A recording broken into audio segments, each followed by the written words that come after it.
it, spend it, watch it all decay. The fiat empire crumbles day by day. Numbers on screens, meaningless lies. We're waking up in a world that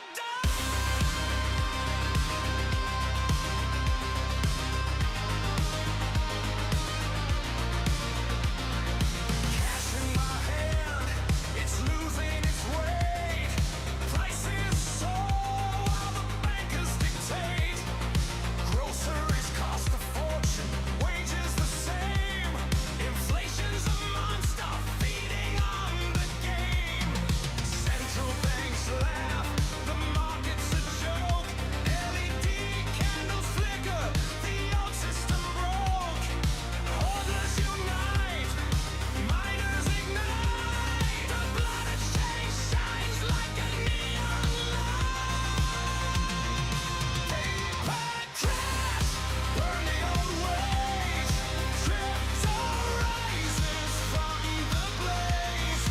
Neon streets, the robots scream. Inflation's nightmare, we chase the dream.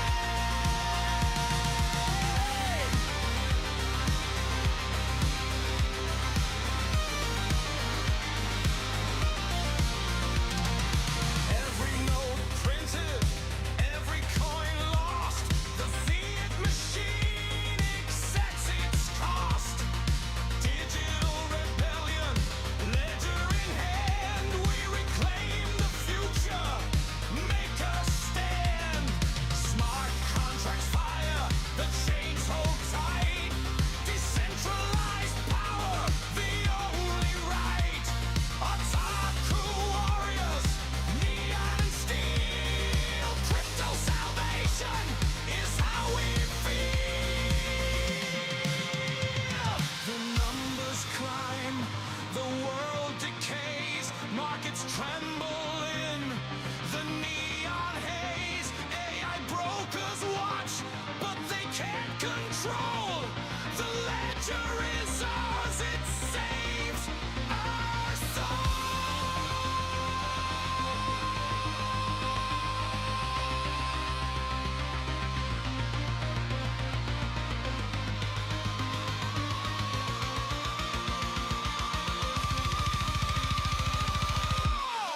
Bake a cry, burn the old ways. Crypto rises from the blaze.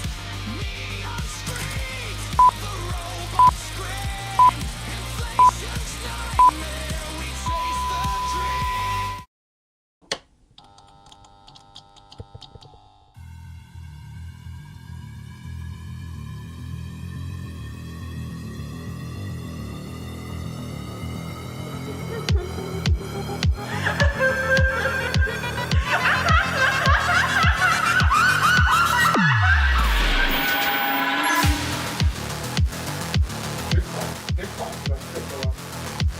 What's the second thought?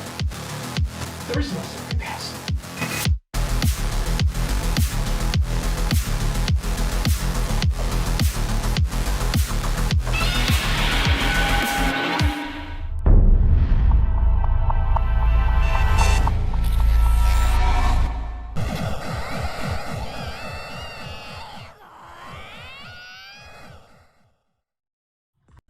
Good evening, Crypto Chaos. Every day, man, every day. How's it going, guys? How's it going? Boom! Man, I can't wait to get back to the studio. I'm not going to be back in the studio for another week. Another week, guys. I got delayed from the winter storm called Fern. Damn you, Fern! Stupid. Damn you, Fern. How's it going, guys? Good evening, of course. Welcome back to Crypto Chaos.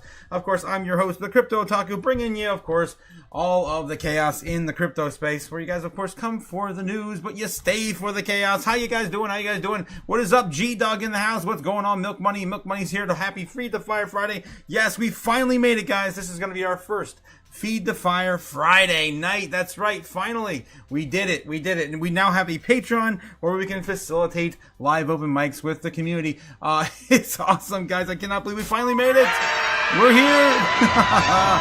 Yes. We also got Funny Colors in the house. Doom. Shout out to Los as well. Arctic Chaos. Oh, dude, it doesn't stop. It doesn't stop every single day. It's always something else. All right, let's get into it, guys. If you didn't catch the morning live, I just want to catch you guys up real quick, of course. Last night we called for a baseline bear. What do we get? We got pretty much right on top of our baseline target. Pretty much right there.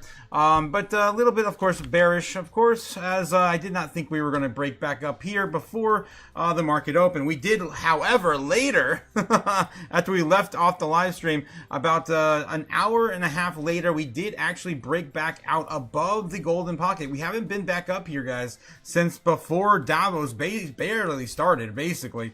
We sold this off on Sunday early night, and then, yeah, we just kind of slipped on in here during Davos.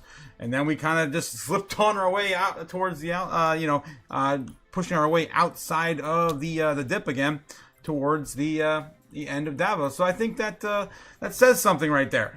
There's a lot of fear. Now that the fear is pretty much subsided with the other world leaders, going home, it is possible next week we could see finally, hopefully, a recovery. And yeah, hopefully this weekend we'll show you something good.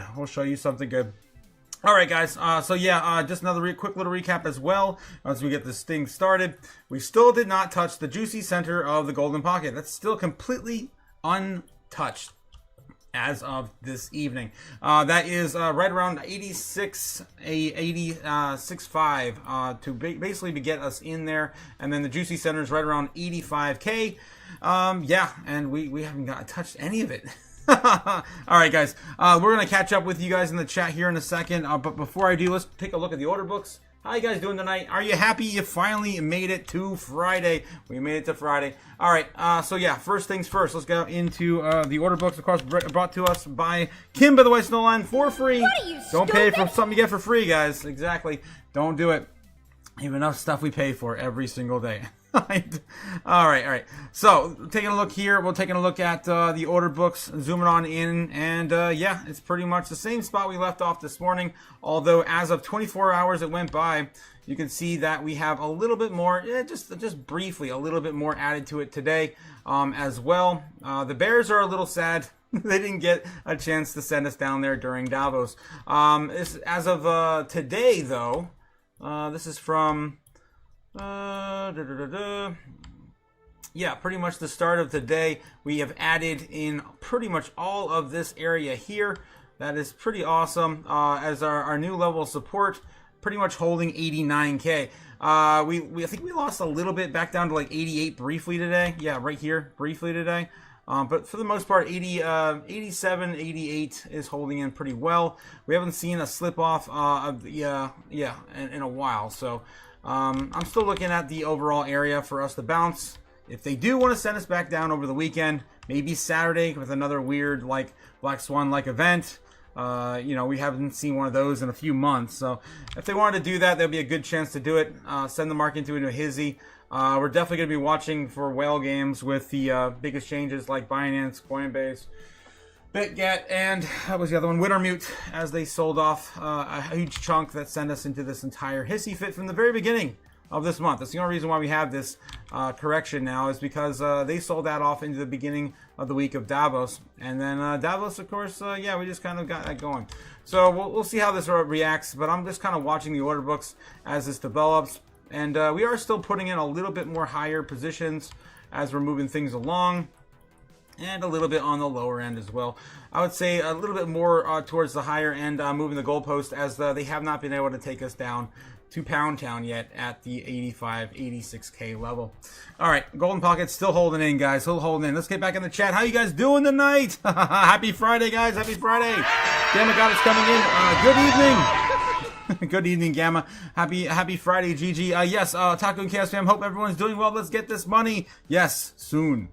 Ben Lawrence is here. Happy Friday at the game, but listening. Yes, Gamma. Yes, Ben. Yeah, Ben is going to be out a little bit today. He has a game he is observing this evening. All right, catching up with the U.S. debt clock sitting at 38,646,000,000,000, still about the same as it was yesterday, just about $8 billion more, because we can't stop, won't stop printing that money. Looking at polymarket betting sites, just catching you guys up on this over here. We already know that there's not going to be any sort of shutdown now, because it seems like that's pretty much all resolved. They're getting that to the president's desk in time to avoid a shutdown. And then Fed decision right now is about what? 1%. What did I put in the books, guys? That's right. On the notes, I said by the week of, we'll have 1% chance of a 1% chance the week of. That's what I put there. And now it is finally caught up to that. So there it is. We are not going to get a rate cut. That is for sure. All right. We had a lot of narratives play out this week. We had the TikTok deal announced. Oracle is going to be facilitating most of that deal with Michael Dell and a couple other parties. We still don't know what blockchain they're going to be settling that on, though.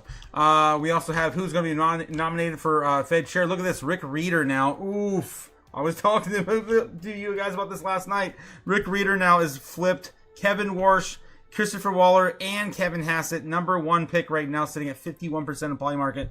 This is Rick Reeder from BlackRock. So I don't know how I feel about that. The World Economic Forum is now being led by Larry Fink at BlackRock, and Rick Reeder is now looking the lead for head of chair. Oh God, BlackRock's going to own the world, guys. They're going to have all the power and the money. That's insane.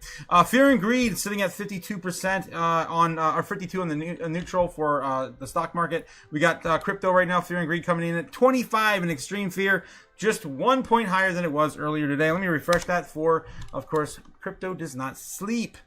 Still sitting at 25 in extreme fear. Nothing has changed. Nothing has changed. We have the Dixie right now sitting at 97.46, lower than it was today. High today was right around 98.4, so it lost a full point today. Let's go! Let's go! So much. We're gonna win so much. I love it. I love it. Again, Dixie on the year. It's looking pretty damn juicy right now. Looking like it wants to roll over again. Roll over, Fido. Play dead. All right. We have the bubbles. Yes, the boo-boos. The boo-boos. Looking at the top 100 today. Right now, going into the Saturday in the foreign market, it's already down almost 0.5%, about 0.4 on the day. Looking at River right now, down 38%, having a huge run this week. Down now almost 40% in on the day. That is a crazy move. And I keep telling you guys, these trends, these trend coins, man, are definitely they're moving, man. They're moving in rotations, right? First we had Monero the last year, then that sold off into Zcash, then Zcash sold off into Monero. Then we had River run, and what else is going to run? Like God's going to go back into probably Monero or Zcash soon, or both. All right, what else we have? Anything else going on here? ICP's down 4%, 5%. There's a bunch of little ones here. Polygon's down 4%. These moves on the day aren't that bad. They're not too bad. IP Story also down 4% on the day. Those are the biggest movers you have right now in the top 100. Meme Core down 5%. What, 5%? All right. Looking at the top 100 on the weekly. We're looking for opportunities here, guys. This is where all of them are at. Look at the weekly right now, guys. I'm telling you, if you are looking for a place to DCA, look at the weekly. All right, so right now we're looking at Pengu down the most, about 19%. We still have Axie Infinity still running 105% on the week now. And I was telling you guys, I've been shouting from the rooftop since this happened last week. Axie Infinity running is definitely a weird one. We also had Decentraland run. Yeah, Sand ran the other day. I'm like, what the hell is going on? So it does look like somehow it's correlated with the market structure bill, and they know something we do not. Probably. I also looked for a while to find any news to Axie Infinity as to why it was pumping, and other than the day before the market structure bill getting that vote last week, there was really nothing that I could put and correlate together. And we do know that the Web3 space is still waiting for a market approval on everything. When it comes to regulations, having a little bit more clarity would definitely help. Okay, we're also looking at River down, still up about 72% here on the day. We got Maker up 32%.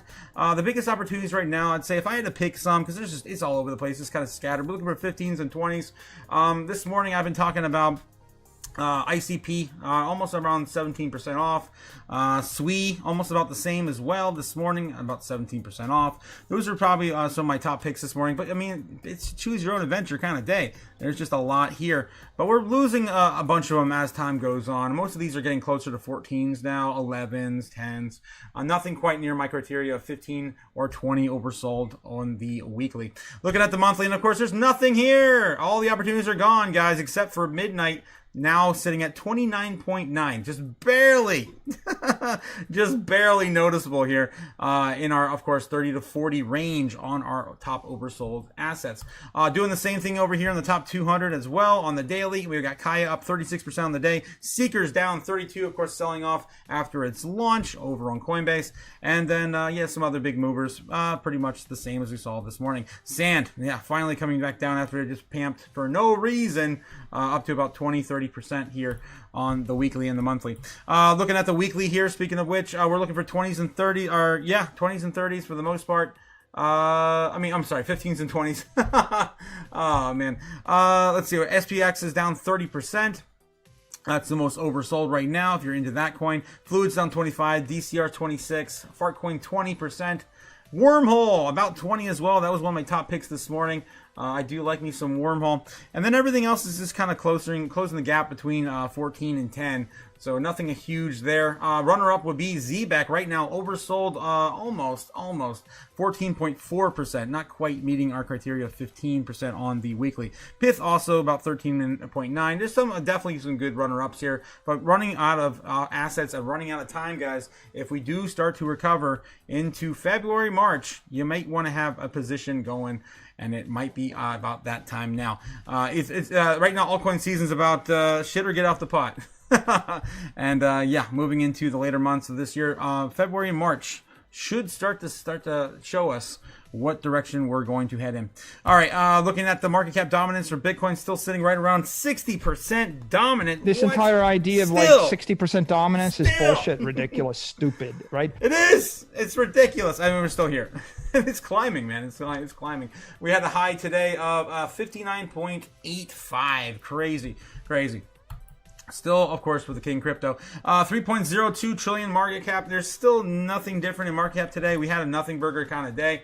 I'm really proud of crypto in general for digesting the last final 2 days of Davos in this sort of way. I think we definitely, got a lot of the FUD out of the way. We still have a lot coming for America, though, going into February with all the shenanigans from the Trump administration that wants to add more additional chaos, which is fine. This is fine. I'm here for it, man. Bring it on, man. Bring it on. Bitcoin's powered by chaos. Yes. All right, let's see what else we have here on the top 10 assets. Anything moving here? Binance is still ahead of XRP. That's pretty much the only thing that's exciting in the top 10. In the top 20, we're looking at, of course, Bitcoin Cash still leading the way ahead of Monero, Chainlink, and Leo. In the middle, we still have, wow, look at this. A lot of this has been squeezed out right now, actually. Canton moved into the top 20, surpassed SWE now for the top 19 to 20 slot. SWE still holding in on the very tip of edge of top 20. At 20, Avalanche falling down 3 or 4 spaces now. That, of course, was just in the top 20 just the other day. So, damn, how the mighty have fallen. Down, 12% on the week for Avalanche. All right, moving on.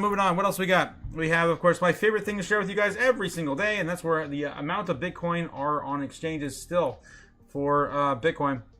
This is all that's left for you guys to purchase, guys. So this is it. We did see a little bit of an increase here. A little teeny. I got to zoom in to show you. This little bump right here over the last 2 days. We went from low of 2.46 million to a new high in the last 24 hours of 2.47. Down, of course, overall about 1.5 million coins. So again, get some while you can, guys. Get some while you can. It's almost you can barely even recognize it anymore. Geez, they're gonna come for all of the coins, guys. Make sure you have some before it's too late. All right, moving on. We have, of course, the top 10 assets in the world. Bitcoin still holding number 8, getting eerily close to Taiwan. Semiconductors, yes, TSMC about ready to flip Bitcoin, guys. Hold on to your butts. It's about to get choppy. Then we have Meta also coming back up on the day as well. Everyone's coming to eat Bitcoin's lunch. If we do not hurry up, we will be pushed out to the edge of the top 10. Our space has not had any capital rotation in any meaningful way yet this year. Moving on. Okay, also, guys, shouting out to the partners. That's right, the Patreon is live. Tonight we're going to be doing our first Feed the Fire Friday. We've been talking about doing this now for over half a year. Feed the Fire Fridays is just the beginning. Just the beginning, guys. I can't wait to hang out with you guys all tonight. It's all just $15 a month. You can, of course, support me and the Patreon and jump on over and enjoy our Discord offerings as well. All right. Moving on.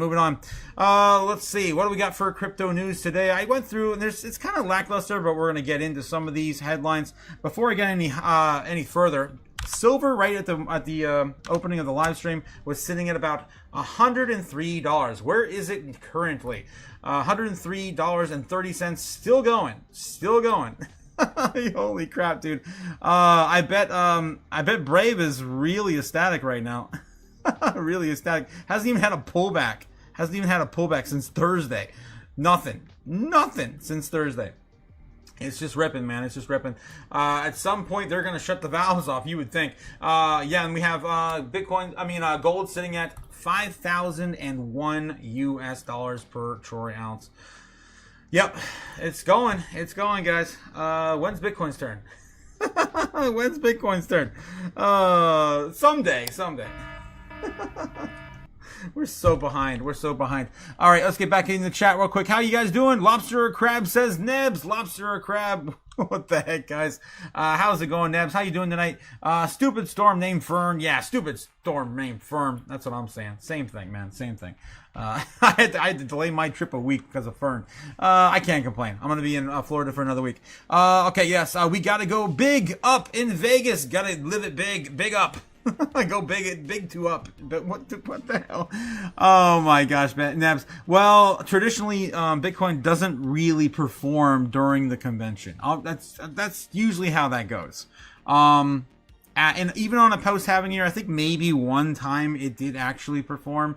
But this would be like the post-halving year. Maybe this is the real post-halving year. Of course, we didn't get a real run last year. All right, maybe. I hope so, Nebs. I hope so. Okay, $79 to all you. You can eat lobster and crab. Jesus, what the heck, Nebs? He's talking about a seafood buffet. It's my favorite buffet. His favorite kind. Oh, strawberry in the chat. Okay, love me some seafood, especially in the unlimited kind. Yes, I love any food, the unlimited kind. Zebek never go down, only up, says Jake the Snake in the house. How's it going, Jake? Of course, the King of Ohio blesses us with his presence this evening. Let's take a look look at Zebek quick for the King. All right, Zebek, I wouldn't say it only goes up, but it is chilling here, and it's looking pretty tight as well. Looks like it wants to go up. There's a lot of positive news going on right now for Zebek. I'm very proud of that team for putting out so much, information, being very transparent about everything they're doing on X. I think the thing I'm most excited for, aside from the super app, and all the, the staking and everything else coming to that eventually, hopefully by the end of the year. They said mid-2026. I'm excited for March. I'm excited for all their tokens to finally be unlocked and distributed. And we have a fully allocated asset. So I'm really excited for Zebek for that as well in March. All right, let's see what else we have in the chat. We got a clip from Jake the Snake. Oh, no, against my best interest. I'm going to click on this one. We'll see how we do. Oh, no, it's way woo. No, I can't do this anymore, Jake. I can't do it. I'm going to have to save it for later. I made a pact. I swore to the Ben that I would never read a way woo on the live stream again because I don't want to get banned. I got flagged the other day for saying some things. I can't do it. But I do love Weiwu, and I'll keep it on the sideline for I don't know, maybe saying something like that, talking about reading into Weiwu on the Patreon maybe, or on Discord. Yeah, just not here. I just can't do it here. So if you want to send that over to the Discord, We can take a look at it over there, as well as the Patreon. All right, let's see. A much wise proverb from ancient communist Chinese. Yeah, just click the link and we'll talk about that. We'll discuss it later. Jesus, Jake. Yeah, Bitcoin is boring me, says the king. Most excited for payroll side of things. I love my money now, and I want my money. Now. Yeah, that's Zebek's. Yeah, that should be Zebek's motto. What is it, like cash advance or whatever? I want my money, I want it now. Yeah, it should be something like that for Zebek too. Okay, you swore off Weiwu. Why? Weiwu was his idea. I know it was his idea, but he told me it's probably not a good idea after I told him about the strikes I had last week. So that's kind of what we decided. I apologize. Booger Glider's here. Zerug on Coinbase. Zerug? Zerug? Which rug? What are you, stupid? Which rug? Zebek rug? So I'm disappointed by, the lack of partnership. I actually was talking to, I believe it was, one of our other favorites here, on the live stream. I'm not gonna say his name though. But you guys know who he is if you do. I was talking with him the other night. It might have been tonight. I don't know. About Zebek. And my only disappointment for Zebek and the Coinbase launch was, the base launch, was that it had such a large Solana partnership, and Zebek wasn't even either listed during that time period or supported after the launch. Like, how the hell could Zebek not be supported on the base app after the launch? It's beyond me. I don't know. So anyway, that's just my 2 cents on that. Jake and Say coming in with another link. Do I get to read this one? Oh, Sir Knight, I have no problem with you, Sir Knight. You make me sad. I'm sorry, Jake. I'm sorry. I can't, man. I don't want to get banned. It's too early for me to get banned. Okay, Jake and Six says, people who FUD Zebek don't care about the fundamentals. Oh, jeez. All right. Zebek on Coinbase is still a problem. Yes, I agree. All right, moving on. So yes, we got silver hitting all-time highs. We're still in all-time highs right now as we speak. Still has not seen a pullback yet at 103. When are we going to go? How high can we go on silver and gold? 105. I was talking about this in the live stream earlier today before we actually broke 100 here on this chart. I was saying that we could probably get another psychological high around 110 or 125 if we do not see a pullback significantly before then. Maybe that's the next 2 legs up. At some point, I think we're going to come down, and we're going to come down hard. We've been running this way too hot, and no asset, I repeat, no asset is healthy running like this. No asset. We could come down hard, guys, hard. $57. I'd say probably not. 75, maybe 76. Those would be my key areas. Look, I think I already marked it. I think that's what this is. I don't know. Yeah, I think that's what I put over there. I put that mark there.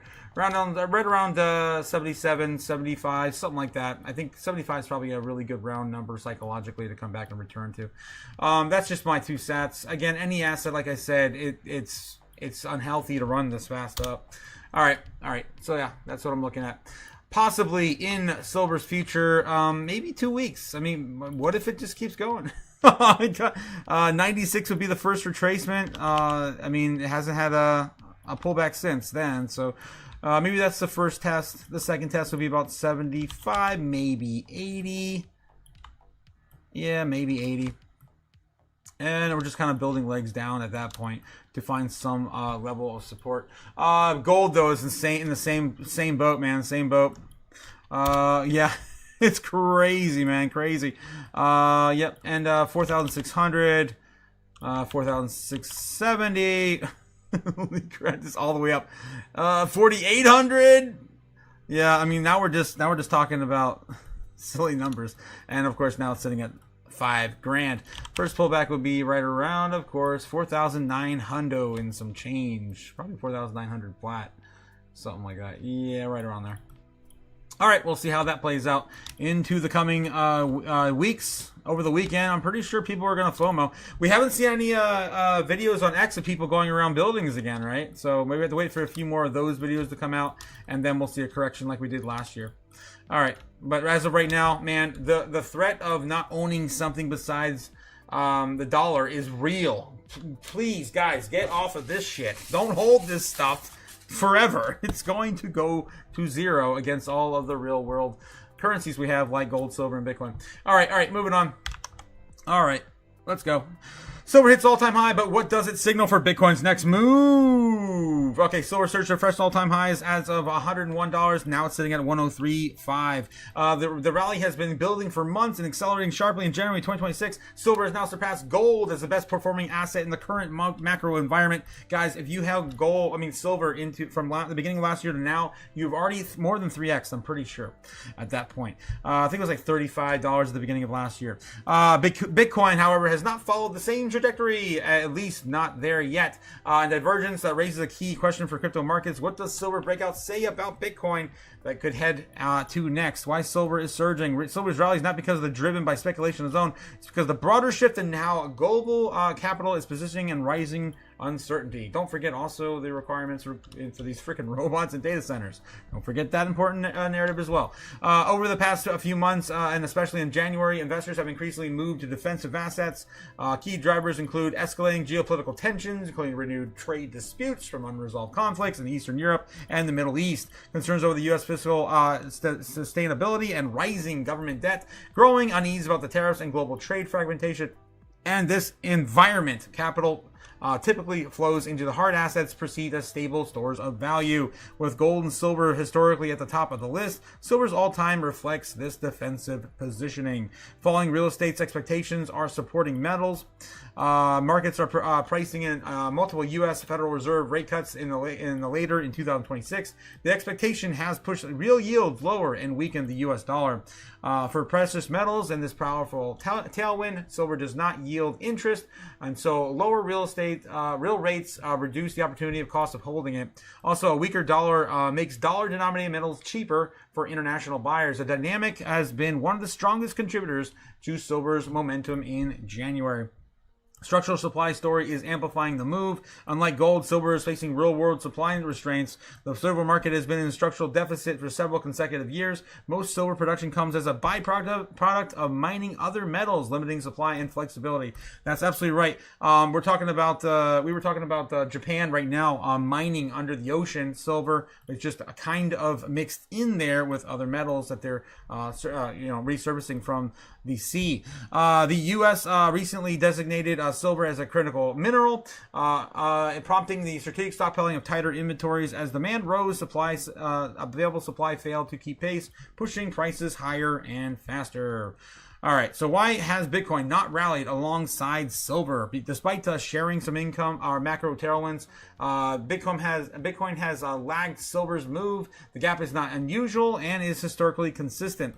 While Bitcoin is increasingly viewed as the digital gold, markets still classify it differently during periods of stress. When uncertainty rises, capital first flows into traditional safe haven like gold and silver. Bitcoin often consolidates as investors reduce risk of exposure. Historically, Bitcoin tends to move later once fears turn into concerns about currency debasement and liquidity expansion. January 2026 appears to be firmly in phase one of that cycle. And yes, in the third phase, Bitcoin will get that move. I just mentioned that about Bitcoin yesterday. What silver's all-time high signals for Bitcoin? Silver's breakout is still meaningful for Bitcoin, just not immediately bullish. If Bitcoin were to react only to the same forces driving silver, capital would continue favoring metals over risk assets. Bitcoin would remain range-bound. Downside tests toward key support levels would remain possible. This is because capital flows choose safety first. Historically, silver's sustained strength has often preceded Bitcoin's rallies, not coincided with them. If silver continues to attract defensive capital, then the narrative typically shifts from risk advocate avoidance to monetary debasement protection. This is why Bitcoin has historically performed best. In previous cycles, Bitcoin has followed gold and silver with lagging, of course, weeks to months, once liquidity expectations replace immediate fear. Bitcoin's correlation to silver has been followed by XAG with this slight lag on macro. This is coming from the Bitcoin consensus over on X.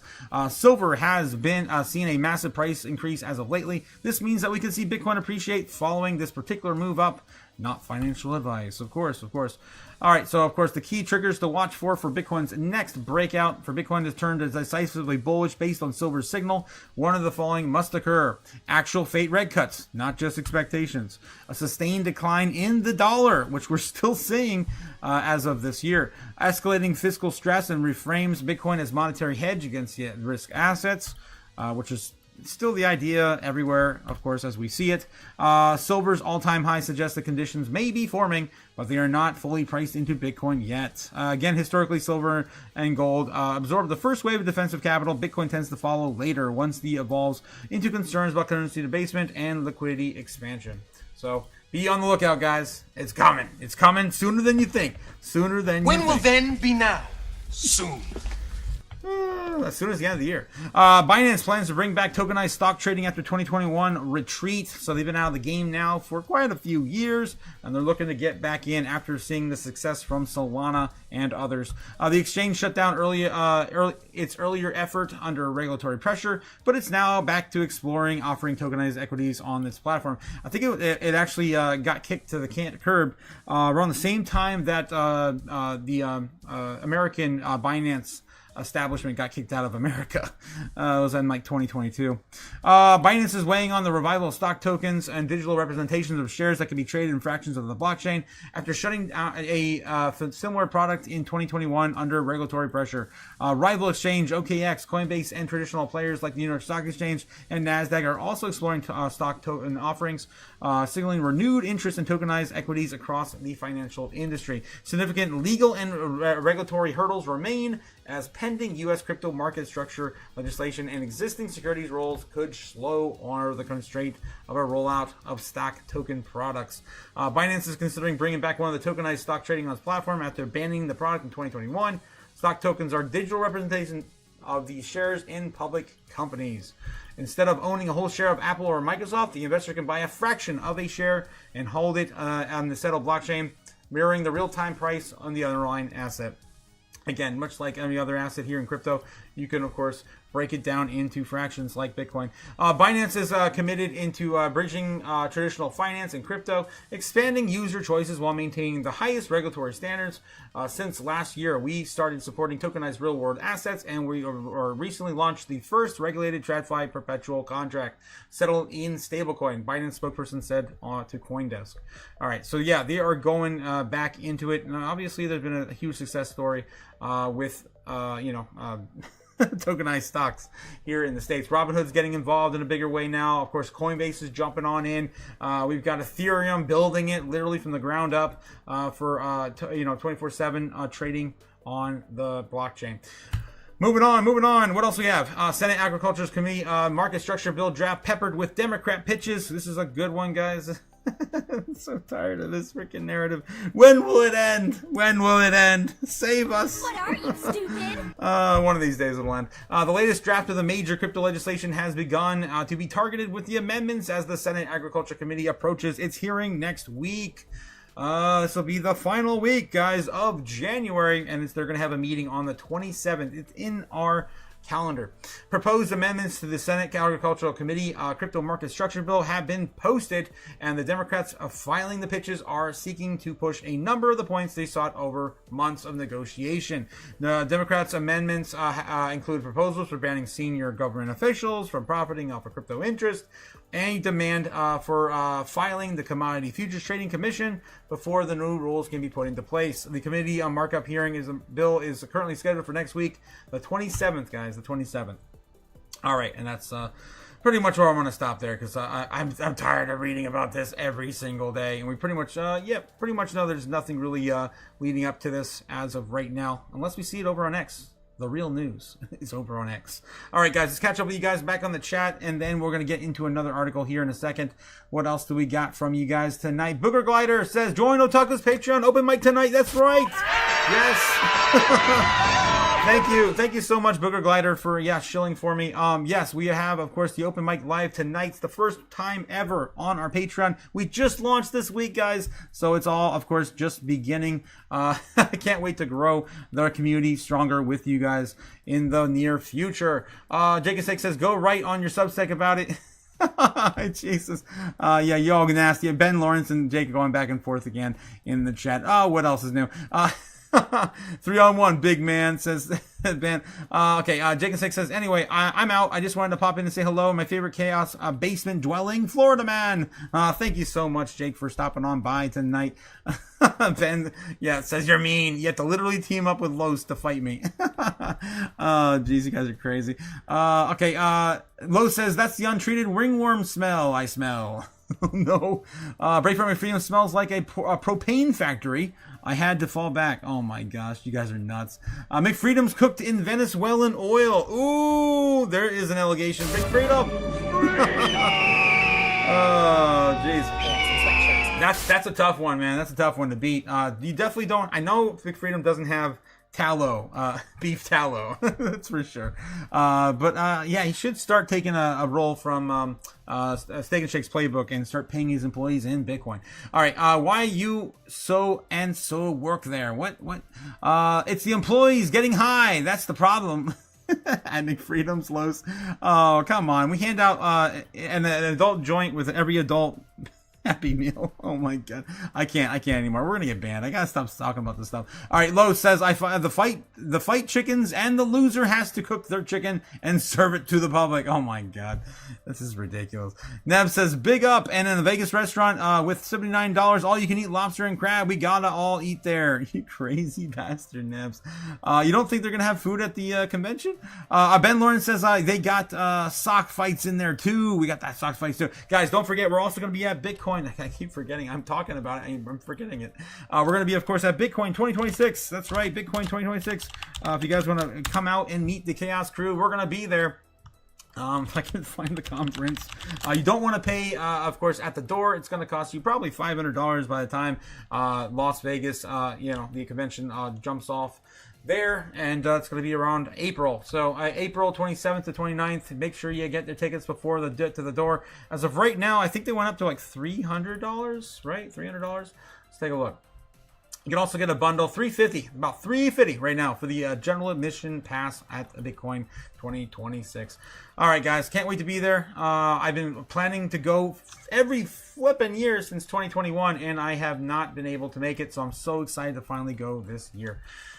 Oh, man. All right. Continuing on. I almost caught up in the chat. I think it's close enough. Okay. All right. Kevin O'Leary came out and he said that he says that power is now more value than Bitcoin. I can't play this whole thing. It's 30 minutes long, but I did listen to a majority of it before the live stream, and I can tell you that he's still more pro Bitcoin than people think. I think his crypto portfolio is still 2/3 Bitcoin, 1/3 Ethereum, and that is it. He said he's done with the poo-poo coins. What else did he say? He said it's the world right now is going to power, and he says right now that power is more important than Bitcoin. Basically, that's what he's saying. More valuable than Bitcoin, which I don't know if I believe. I concur a little bit, because if you're valuing things in terms of power, and we're producing more power, then eventually power is going to get cheaper, so Bitcoin should become more expensive. Yeah, I mean, I don't know. Maybe it's the same. Maybe power gets cheaper, then of course Bitcoin becomes cheaper. I don't think so though, because the difficulty of mining is going to change every single 4 years. With the halving, I don't know, Larry. I don't know. I don't know if I fall into that. He's also talking about being a movie star or something. I don't know what's going on with his life. All right, moving on. What else we got? Crypto Custodian BitGo down 12%, falling well below IPO price on the second trading day. We just watched this company go live 2 days ago, and they had a brilliant display above New York with Bitcoin just flashing everywhere with all the drone light show, right? I was so excited to see that. And then, yeah, they had a really bad second day, so people were like, boo-hoo. Where have I heard this before? How about Coinbase? And they got hacked right afterwards, and they're doing okay. What else? What other IPO got hit really hard after launch? There was another one, too, was crypto-related. I can't remember the name of it. All right, moving on.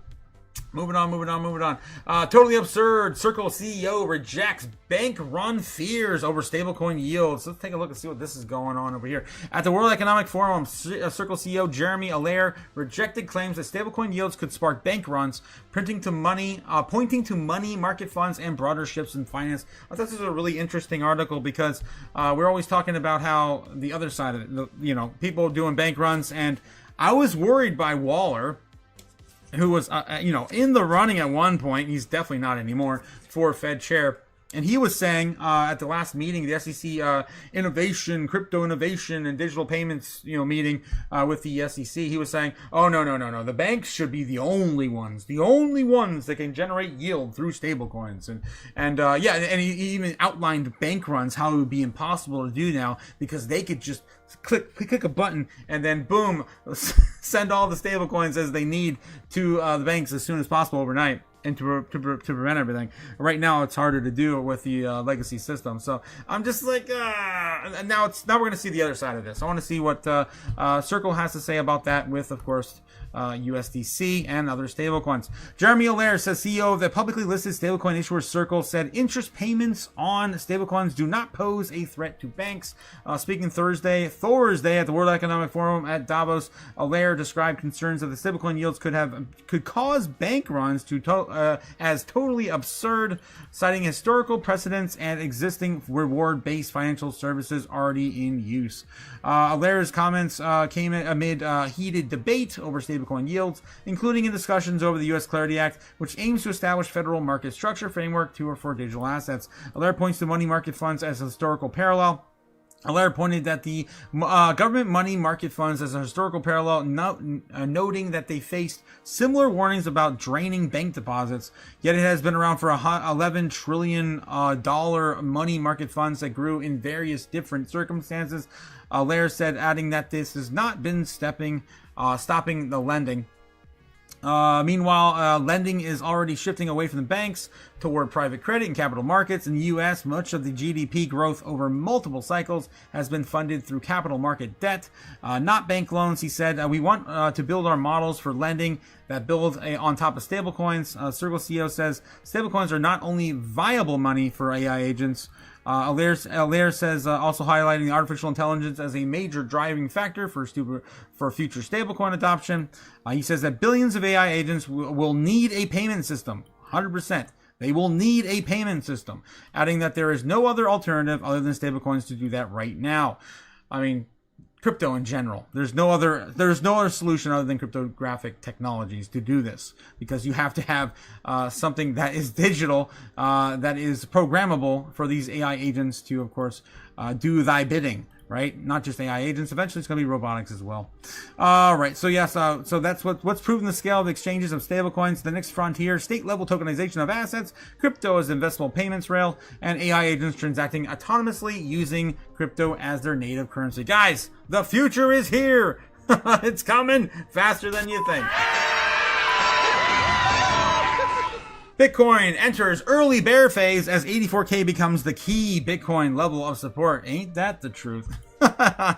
You see it, guys. It's in the order books right now. But is that the spark of the bear phase? If we do lose that, possibly. Bitcoin's profit cycle has turned negative for the first time since 2023, suggesting that Bitcoin is transitioning into a bear market. Oh no! Or maybe we just didn't get a run at all yet. Maybe you just got to put those glasses on inside out. I don't know. Drop below $90,000 has pushed on-chain profitability metrics into the negative territory, signaling Bitcoin's entry into a bear market. New research revealed data from TradingView showed that Bitcoin's price action has established a new range on lower timeframes, and market observers were watching the key support levels below. Bitcoin's net neutrality, realized loss and profit, reveals that the market could be entering a macro downtrend. The buyer congestion zone between 80 and 84K remains the main Bitcoin support for now. 100%. The final bottom, which I've been calling for since like the middle of December, is there. It's still the main level of support we have on Bitcoin. Let me get back over there and show you. Bitcoin, silver's still running, guys. 103 still holding. So we do have, the final bottom, which we have not broken. And it's been, of course, here since 1120. That's been holding us up with, of course, 84K, which we haven't broke that yet either. The big dip, right? The big dip we've been watching is still right around 85, 86K. So we've been chopping down here low in the lows, but there's been a lot of reasons why. It's mostly just been kind of FUD in these areas. some of this FUD sending us to new highs this year. That was, of course, Venezuela and Iran. And then where we have right now, which is, Davos, the world leaders, Trump's, tariffs and tantrums and all the things, right, that he wants. Greenland, all the things that just brought so much uncertainty to all the financial markets. All right. In Thursday's edition of the regular newsletter, the Weekly Crypto Report, on-chain data provider Crypto Quant said that Bitcoin holders are transitioning from booking profits to realizing losses for the first time ever in over 2 years. I'm not doing that. You crazy man. Stupid. Well, I guess it would take me a long time to reach my purchase price. Anyway, the report said that the realized profit loss would capture the aggregate gains or losses the investors lock in when they move their coins on chain. This dropped to $69,000 Bitcoin over the past 30 days, signaling a significant decline in the market strength. Bitcoin holders began realizing net losses for the first time since October 2023. Analysts say Crypto Quant is adding the realized profits peaks have been declining since March of 2024, an indication that prices are losing momentum as the bull market ends. You can see there on their little report there. There you go. Meanwhile, analyzed net realized profits has dropped sharply, falling at 2.5 million Bitcoin from 4.4 million in October, levels last seen in March of 2022. This reinforces the theory that the on-chain profit dynamics are now consistent with the early-stage bear market conditions, the analyst said. While similar on-chain conditions preceded past bear markets, analysts caution that the realized profit metrics alone have historically produced false signals during consolidation phases. Take that in consideration as well. The profitability pattern closely mirrors the 2021-2022 bull to bear transition, when realizing profits peaked in January 2021 and formed lower highs through 2021 and then flipped into net losses around 2022's bear market, as shown in the chart above. Surreal analysts expect that 2026 to be a bear market year, and that the various forecasts see Bitcoin price returning to a low of 58,000, which I think is insane when people say this stuff. Oh my god. Stupid. Because we've never come back down. I had to explain this today to someone too. I had to explain this to Fern, I think. It was Fern. Yeah, of course it was Fern. Fern! Stupid. Damn you! Damn you, Fern! Also that tropical storm. Okay, I'm just getting into this again. It's been a while since I did it. Alright, so actually I threw up a new chart earlier to do this. I'll just use this one. Why not? There we go. I'll use this one. I keep scribbling all over it. Alright, so if we go back to the daily, probably not far enough. Go back to the weekly. The daily. The weekly. Yeah, I'll go back to the weekly. Yeah, the weekly's good. There we go. So there's all the price action of Bitcoin throughout history. I'm going to clean this up just for the hell of it. Fern's also calling for 83,000, 86,000 by the end of this month, to February. So, can shout out to Fern again. He saw my freaking chart. I forgot that one was on there. I put that on here for him too. All right. So anyway, the reason why I'm here, right, is because I'm showing you guys the tops from last cycle and the tops of this cycle and the tops of the cycle before that, right? This is kind of getting to the point. This is the top from 2017. Which was about 16,000, I believe, 15 and 19, something like that. And we had, this one here, the 2021, which was 69K. So Bitcoin never, ever, ever returns to the previous all-time high after a president has been put into office. Right, so every 4 years after the halving, we have, of course, a new president. Or possibly a new president, depending on, of course, the terms. And we never, ever, ever put in a higher low. Or, I guess a higher low. Yeah, I guess a higher low. It wouldn't be a higher low. A lower low. To, of course, the other price action we saw in the last, underneath the last price action we saw at the previous all-time high. Right? So, that's the idea here. Is that, it's just, historically, it's never been possible. Bitcoin's, price action to $50,000 would put us back to... 55,000 would put us back to was the last time we touched that, back then October of 2021 on the last run up. The first time we touched that was on February on the initial run up from 2020 into 2021 on that halving to post-halving year. So that's the idea there. I personally don't think it's coming. You know, this is I'm already 2 cycles in now, I guess, but if you count last year, I don't really count last year. Doesn't really feel like a peak, to be honest. But I mean, it is what we got. It is what we got. All right. So anyway, I just wanted to quickly outline that there. That's never happened before. All right. Oh my gosh, my chart. It's a nightmare. All right. So yeah, I've been here for a while, guys. I've been here for a while, for a minute. All right, let's get back to it. Bitcoin's sitting at 89,400 this evening, going into the weekend. Still, it is almost 9 o'clock, so I got about half hour left until I got to head out and hang out with you guys over on the Patreon. Yeah, we're gonna, of course, before we head out, figure out where Bitcoin's gonna go over into the weekend as well. Where are we gonna go? Ooh, who knows, man? But we usually do with about 97% accuracy. We do. It's kind of crazy. All right. So yeah. Anyway, just getting back to this topic here. I like to, you know, try to challenge my bias every single day, and I know I just challenged it again. When people say this stuff, it's like crazy, man. Yeah. So several analysts expect 2026 to be a bear market year, and various forecasts see Bitcoin's price returning to a low of $58,000. I say nay, my good sir. All right, Bitcoin just flashed a bear market signal, signaling analyst Titan of Crypto in recent post on X, highlighting a bearish cross from MACD into the 2-month time frame. My idea, my positioning right now, in the grand scheme of things, and no one knows where Bitcoin's going to go into the future, but I'm saying if we have a bear market this year, and you want to classify it as that, I think our low is only going to be somewhere between 70K, which is $1,000 more than the previous all-time high from 2021, or 75. I think those are going to be probably the real areas of a return. Again, more people are calling for that. We won't even see it. It'll probably end up somewhere in the 80s again, or we won't even see it at all.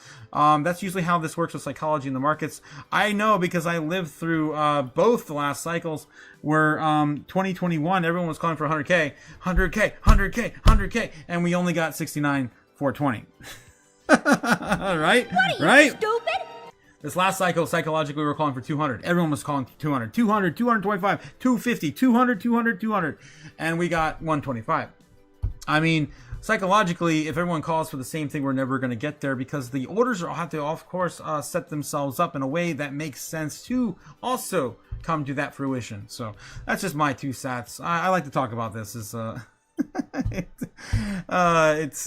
very interesting topic, and everyone loves to talk about it. Watch these Bitcoin price levels next. The latest sell-off has seen Bitcoin USD pair draw down to 9% from its 2026 high of 97,390. As a result, Bitcoin lost a key support level, including the 75th percentile cost basis, currently at $92,940. Bitcoin now trades below the cost basis of 75% of the supply, signaling a rising distribution pressure, said Glassnode on Thursday's X posts, adding that risk has shifted higher, with the downside dominant unless the level is recovered. And there we go. There, they shared that over at Glassnode. Bitcoin price is now back to the at the rising trendline support. Merligen, the trader, said on Friday, analyst on X, referring to the support between 89 and 90K. If this level is lost, and we are likely to revisit the lower range of 84, yes, that's the very, very bottom of the golden bucket right there. He knows exactly where it is too. Yes, he does. The Bitcoin cost basis distribution heat map reveals the investors acquiring about 941,000 Bitcoin at this level over the last 6 months, suggesting that is a key support level. Indeed, sir. Indeed. All right. So that would, of course, have to blast through our first leg down without a full explosion to the upside at about 84 to 86K. The next major level support sits around 80,000, where the over 127,000 Bitcoin were previously acquired. Many analysts agree that the weak derivatives market, selling the long-term holders and Bitcoin transfers exchanges, could push Bitcoin's price into an extended downtrend this year. We'll have to wait and find out, shall we? It all depends on the market makers if they want to jump in or not. There is over $7 or $8 trillion on the sideline not allocated at all yet into crypto. And we still have about, 200, 300 I think it's probably closer to 400. I would say 350. $350 billion in stablecoins total on the sidelines, not investing in anything right now. All right, Ledger said it's being in talks with Goldman Sachs, Barclays on the U.S. IPO. We talked about this briefly this morning. I don't want to spend too much time on it, but of course, I was really, really excited to see that we got Tangem last week partnering up with Zbeck on with their with their super app and other things, and integrating with the project and sponsorship. And the Financial Times reports that Ledger is planning a U.S. IPO at the $4 billion valuation. Demand for the hardware wallet demand increases amid crypto fraud and hacks. Tangem also, I guess, merging their cards, the Tangem card with the Zbeck card for some sort of specialized product as well. That came out. This one, of course, is Ledger, legacy, of course, crypto hardware wallet manufacturer, launching an IPO later this year. And of course, Goldman Sachs is talking about it. Crazy. Yeah, we covered that this morning as well. Big things happening in crypto every single day. All right, guys, that's pretty much all the headlines I got for the news. Of course, we're going to take a stop into the merch store. Don't forget, guys, we have hats, hoodies, t-shirts, mugs, stickers, socks, a little bit of everything for your chaos friends, mouses, pads, and whiskey glasses as well for the nightly lives. All right, guys. All right, let's dump into crypto Twitter and see what we have going on this evening. I shared, of course, the Ledger partnership a few times over there. And the big one was BitGo last night or two. That was crazy, guys. I still can't believe we had Bitcoin over the skyline of New York. Let's go. All right, let's see what else is breaking tonight. What may we have missed? Let's find out. Countdown, 7 days to the world witnesses the unforgettable behind the scenes. Look at the most important events of our time with Melania, the movie. I still can't believe it's real, but it's a thing. Okay. Embrace the penguin run. Embrace the penguin. I shared this with the Discord earlier because we have a annoying penguin over there. I know and love Fern. I love and hate. What are you, stupid? At this very moment with that freaking storm. All right, yes, he's walking with Fern into Greenland. And Iceland. You couldn't stop talking about Iceland the other day. Yes, he's walking, of course, out there to Greenland with the penguin named Fern. NASDAQ just removed position limits on Bitcoin and Ethereum ETF position options. NASDAQ has just filed a rule of the SEC and 225,000 contract cap on Bitcoin and Ethereum ETF options that have been lifted effective immediately after the SEC waived the usual waiting period. All right, so this applies to options tied to major crypto ETFs from BlackRock, Fidelity, Grayscale, Bitwise, ARK, 21 Shares, VanEck, and more. Why it matters? Because it removes the artificial limits that constrains the large hedging and institutional strategies. Brings Bitcoin and Ethereum ETF options in line with traditional commodity funds and opens the door to deeper liquidity and bigger institutional playbooks. We covered that this morning, but again, I had to break it down again for you because it is just that cool. I guess so. And not cool for us, I guess, but for TradFi maybe. We'll unleash the Kraken. The artificial limits are released. Samson Malzov here, as of 3 hours ago, saying this is kind of blown up. Some understood the joke right away. Some were angry about it being fake, and then some thought it was real. But everyone understood the implications. Yeah, be more bullish. I know exactly what he's talking about. I have to scroll down. This is thinking about buying Bitcoin in the spot market instead of OTC. And I immediately took it as a joke because why would Sailor do that? It was pretty funny. And I guess Samson Mao had to come back out again and reiterate. It is a joke, guys. It is a joke. All right. Moving on. Cynthia Lummis says, every day without Clarity Act is a day we cede our competitive edge to other nations. Yes, other nations like Hong Kong. How about Hong Kong right now, still leading in the crypto capital world space with 0% tax on crypto. We have the most pro-digital asset president in U.S. history, and the stars are aligned. Let's do this. Let's get this done. Let's get this landmark legislation across the finish line and secure America's leadership in crypto. She's been shouting and getting very impatient with everyone. And very, I'm sure, living in her shoes, I'd imagine I would be too. Because they're about ready to lose the momentum. And if it does not happen before the midterms, It ain't happening this year. It may not happen for the next 4 years. Just in, Senate Agriculture Committee files amendments to the Bitcoin and crypto market structure bill. Market scheduled, of course, for Tuesday, January 27th. And we do have a little bit of a draft going into that meeting. Okay, what the hell is this?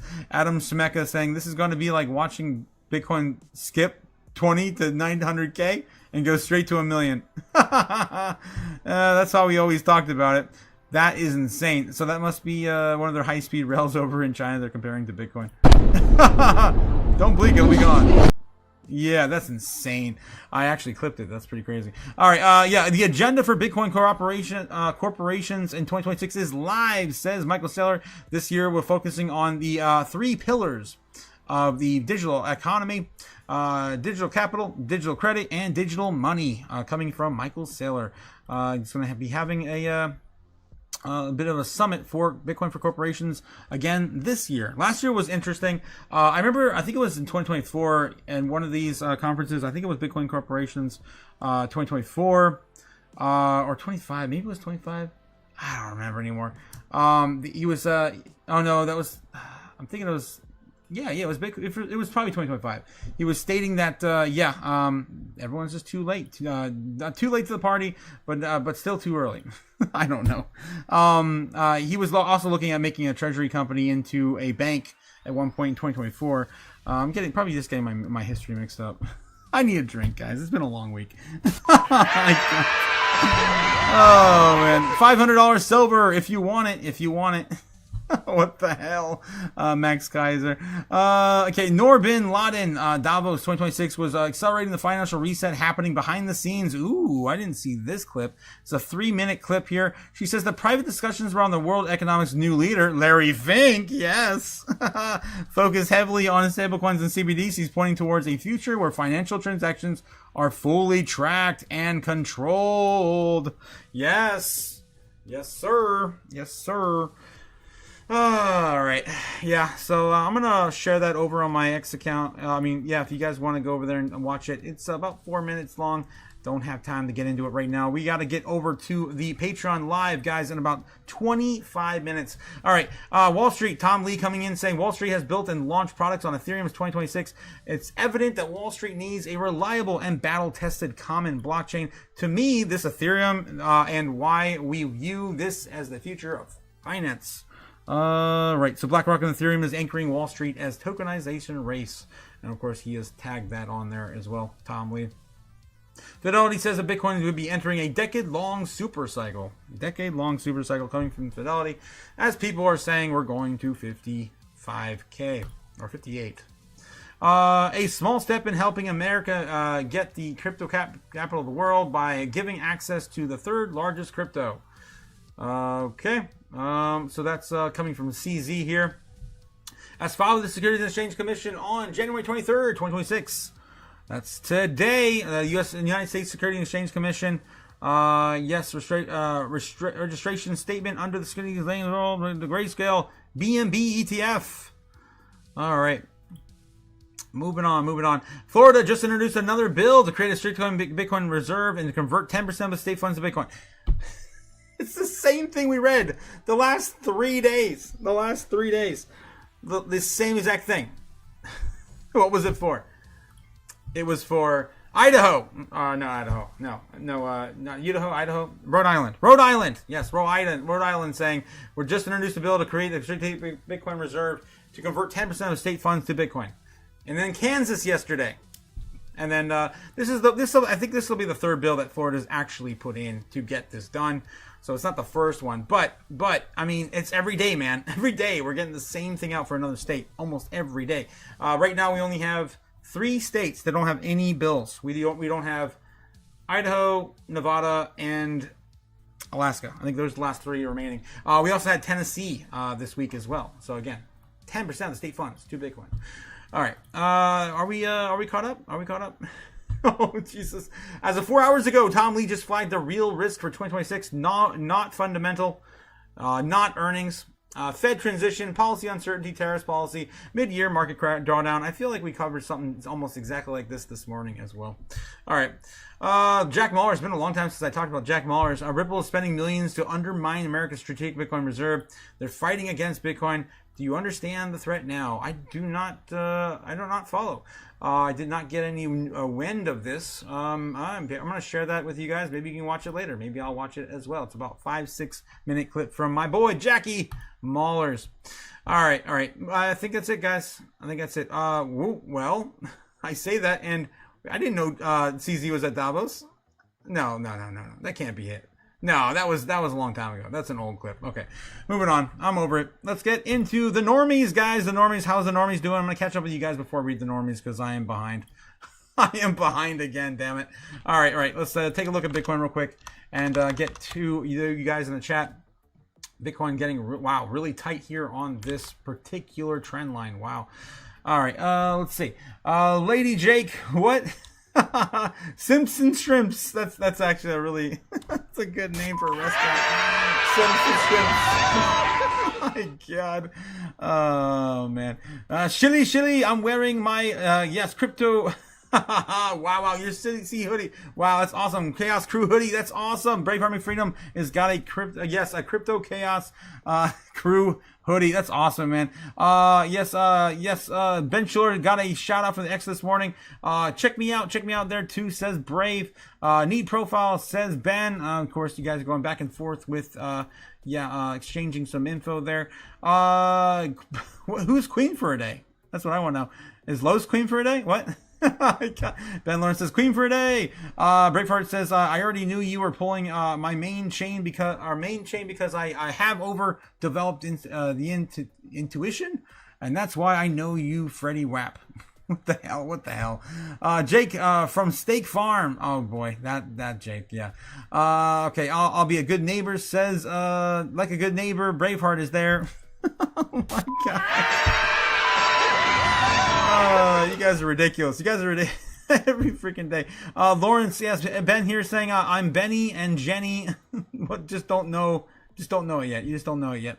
Los. Okay, Braveheart also saying Freddie Rap in Freddie Mac had a baby, and it was little BL. Ben Lawrence. When bankers meet feds. Oof. Wow.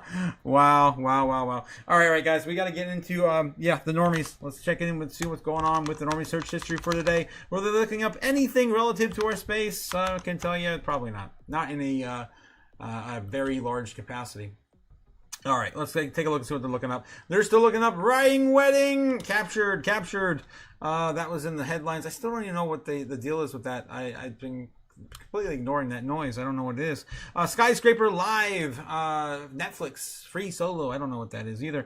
Okay, so let's of course get into why are we looking at the normies? Because we're looking to see if the normies are paying attention to crypto in any capacity or financial markets. Typically, I look up every single day what the normies are Googling via Google's index and Google Trends to see if their search history is giving us any glimpse into the normies are paying attention to us at all. They usually only look up 3 things: sports, video games, and celebrities. Let's see what they're looking up today. Grade them on a traditional grade scale, A through F. Always F. It's always an F. Always. All right, moving on. Pacers versus Thunder. Looking at, of course, the sports. Sports. Normies love their sports. All the sports. Lego Crocs. Yes, we heard about that on Bloomberg today. Sounds atrocious. Yeah. And they're selling for hundreds of dollars. Yeah. That's what they are. Yeah. Anything special? Not really. Okay. Moving on. I can't stop saying that today. We're moving on. UFC's right now highlighting Kings versus Cavaliers. Sports. Normies love their sports. More sports for you today. Normies love their sports. Daryl Taylor. I don't know who that is. Probably sports ball player. More sports. Dwight Howard. I'm assuming. I don't know. Adam 22 fight. I don't know any of this stuff. It's all very, very, very sports related, probably. Okay. The Smashing Machine. I don't know what that is either. The normies got me today, man. I don't know any of this stuff. Border 2. I don't know. We're gonna build a wall again. I don't know what the hell. I don't know. Stupid. And then we got weather radio. People looking up weather radio because it's cold outside. Yeah, it's cold outside. Oh my God. Oh, geez, guys, I just can't with the normie searches anymore, man. It hurts my brain so much. All right, guys. Of course, they get a flat F. What are you, stupid? I should probably give him an F minus. That was atrocious. That was atrocious. I hardly have read anything. It was mostly sports ball. All right. Interest over time for Bitcoin. Of course, we're looking at the last 7 days on Bitcoin just to kind of see what the overall trend is. We had a pretty big peak on the 20th of Davos. I think that was the day that Trump was out. I'm pretty sure. That was 3 days ago. I think maybe he was on the 21st. I don't even remember. It's been a long week. We have, of course, all the peaks from this week sitting right around 50s, 60s. Not too bad. Yeah, from, of course, the initial peak, the strongest area we had everyone on the internet searching for Bitcoin. I'll take it. It's still better than we did see at the end of last year. We have got Ethereum versus Doge versus Bitcoin versus XRP versus Solana on, of course, the search history today. And damn, guys, I'm telling you, this is getting really, really minute in terms of how much they're searching for crypto assets in general. This is pretty lagging. I'm really lagging. Maybe next week after things kind of die down from Davos, maybe there'll be more interest. But as of right now, it is dead, sir. It is dead. This is probably the worst day I think I've ever seen for XRP. I mean, it didn't hardly moved at all. It's just flat. It looks like a flat line, man. It does. Bitcoin has a little bit of action going on here today, but my God, nothing out of the rest of these here. Let's look at the last 7 days just to kind of get a quick little overview of the week. Of course, headlining of Davos. Bitcoin, of course, had a few surges, many surges. But yeah, for the most of it, like I said, XRP's remained pretty flat. It had some action here in the middle of the week, but towards the end of the week and the beginning of the week, it was pretty lackluster. And that's usually what I gauge Normie's attention span on, is the XRP searches. Doge, Solana, and XRP are Doge, Solana, and Ethereum over time do have some spikes. We did get the one this week when. Or last week, right, with Mr. Beast. This week with some more of the purchasing from Tom Lee's Bitminer. But for the most part, yeah, it's just been Bitcoin at the center stage, as it probably should, with gold and silver rallying as much as it has been. All right, let's get back to it, guys. How is Bitcoin doing? How are you guys doing? Are you chilling, man? Are you chilling? Are you doing okay? So just chill out. I hope so. Drink a 7-Up. Eat a moon pie. Quit murdering people. I'm excited, guys. I'm excited tonight to finally celebrate our first ever Patreon live stream. I even got a little thing to celebrate the occasion. I got some champagne. Yeah, let's go. All right. So yeah, Bitcoin right now looks like it kind of popped off a little bit right before we got done here. Look at this. Let's take a look. It's saying a little pullback right now. But yeah, on the order books right now, it's getting a little exciting. Wow, it's actually bulls have caught up to the bears now in terms of volume today. Wow. 12.4 against 12.4. Bulls and bears are at it. They are at it. This is nuts. It's the end of the day on a Friday going into the weekend. Guys, we might have some action this weekend. All right, so let's get back to the chart. And yeah, we are still really, really tight on this trend too. Really tight. Okay, so real recap from this morning. If you guys didn't catch the morning live stream, and you're just joining us now. Basically, last night we called for baseline bear. We got baseline bear. Break down the center, pretty much the exact same pattern that I was showing you guys. It was going to play out because psychologically I know where Bitcoin is going to go because this is how the market moves. All right. So going into the weekend, I can also show you where it's going to go with a good indication as to where it's going to go. But I really need my Crypto Chaos magic. I'm getting antsy now, man. I need it, man. I need a hit, man. I need some of that. No, I need some of the burn some of this money, man. I don't want to keep it. I don't want to burn. I want to burn it. I need to sacrifice something. I need the Chaos Gods to be happy again. At some point, I think I'll be able to do that. It's just I have another week I gotta wait. I'm jonesing for a real ritual again, like back in the old days, 2 or 3 months ago, before all of this took its place down here. I was trying to get away for the rest of the bear market. All right. So anyway, quick little recap. Yes, we called for that last night. But I was also looking at this last, last intraday session, right? Last intraday session today, around the afternoon. Oh, we finally broke out. We finally broke out right around 11:30. We broke out of our parallel channel, and then we returned to it, and then kept the trend line going throughout the day. So nothing has happened yet into the weekend. Low liquidity. Anything is possible. Anything is possible. And I remind you guys that we went into weekends before where Bitcoin sold off because an OG wallet probably made a deal with some exchange or something, and sold some over the counter, and got rid of some on the exchanges, and it was a huge dump. I think it was back in. It was leading up to 10/10, I believe. I think it was before 10/10 even. So it was probably September. I think it was back in September I'm thinking of. And it happened 2 or 3 times. And 2 of them happened week after week, and then we had a week pause and then another big one after that. It was leading all the way up to 10/10. And I think that was probably insider knowledge, to be honest. Leading up to that event. But anyway, we could still see something like that over the weekend because it is low liquidity over the weekend. Big moves like that, big sell-offs do, of course, affect Bitcoin price action in a larger way.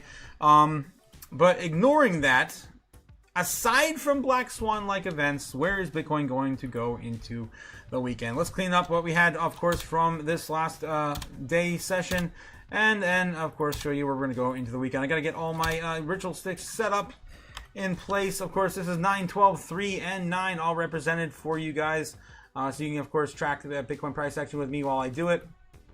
And those are in place there. I also like to fill up the 9s going into the weekend, just to kind of, give an idea where we are headed. So this is going to be right here, 9 p.m.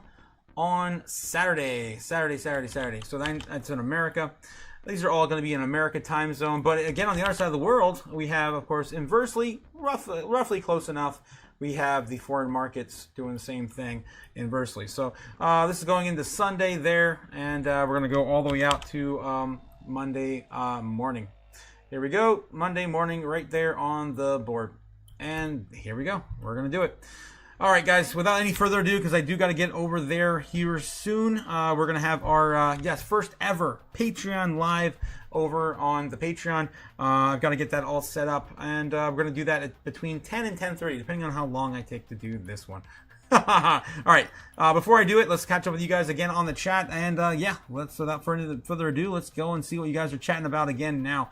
How's Silver looking today? Joy, how's it going? Happy Joy. Silver still at 103.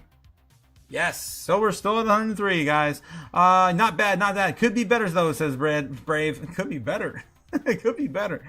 What the hell are you talking about, my man? What are you, stupid? It's amazing. 103. Okay. Oh, wow. It surprised us. I had a good time this afternoon with my family and celebrating Silver's history. Yes, in the making, guys. In the making. Happy Joy. Also, yes. What happens when Silver catches gold? Ooh, Brave, yes. 1,200 silver against 6,000, 8,000 gold. I don't know. What are you looking at, Brave? Instead of making them say chicle, make them say platanos. What the heck is that, Brave? My girl Strawberry in the house as well. Yes, of course, our favorite flavor of dragon is here as well as Liz. Happy Friday. Liz also here. Hey, all you awesome people want to stay. I love you. We love you too, Liz. Have a great, less pee-pee poo-poo kind of day. Brave Farm and Freedom says, then tell them, smile and say, Platalo Palama, Sabamana Granny? What the heck, Brave? How's it going, Lizzie? Yes. Los, everyone knows how the kid's name is Aiden, and Hispanic, he's mostly like a terror. What the heck are you talking about, Los? Yo, Otaku! How do I join the Patreon now and I get on before the open mic? Well, if you want to join the Patreon right now, guys, all you gotta do is head on to the description down below in the chat. I've got the link for the Patreon down below. And yeah, you can join our Patreon for just $15. And tonight we're going to have our first open mic where, yeah, we're going to be talking all things crypto. But I also want to hear your feedback today. This is a very special occasion today, guys. This is the first ever open mic, live open mic we've had. We've been talking about doing this for over 6 months. I know you guys have been asking for it forever. And I finally had to do it. I had to do it. It was going on too long. 6 months of you guys asking. And for $15 again, you support my live. And I have more content coming over to the Discord.